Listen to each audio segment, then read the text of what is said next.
এটা বিশেষ করে তোমার জন্য, ঠিক আছে? এটা আমার বাড়ির চাবি। চাবিতে 3টে কাট আউট আছে। একটা আছে হচ্ছে বাঁ দিকে, তাই তো? সেখান দিয়ে কিন্তু কি রিংটা পাস করেনি, তাই তো? মাঝখানটা দিয়েও পাস করেনি, পাস করেছে একদম ডান দিকে এটা দিয়ে, তাই তো? হুম। বেশ, এবার তুমি ম্যাজিকটা করবে। আমি হাত দিয়ে চাপা দেব, তুমি 1 2 and 3 বলবে, ঠিক আছে?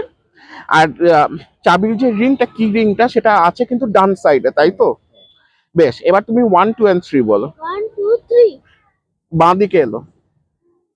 এটা তো ঘুরিয়ে ও হ্যাঁ, আপনি ঠিক বলেছেন, এটা ঘুরিয়ে নিলেই তো চলে আসবে, তাই না? এক কাজ করুন, আপনি হাতটা দিন। আপনি কি রিংটাকে, চাবিটাকে শক্ত করে ধরে থাকুন। হাত ঘোরালে ডান দিক থেকে বাঁ দিক বা বাঁ দিক থেকে ডান দিকে আসতেই পারে, এটা কোনো ব্যাপার নয়, তাই তো? কিন্তু সত্যিকারের ম্যাজিক কখন হবে জানেন? যখন সবাই মিলে আপনারা 3 জনে বলবেন 1 2 and 3। তো একসাথে বলুন 1 2 and 3। 1 2 and 3 না, জোরে একসাথে বলতে হবে 1 2 and 3।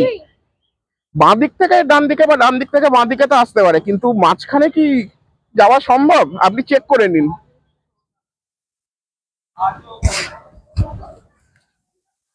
চেক করে নিতে পারেন। সেটা শুধু হতে দেখাই যাচ্ছে।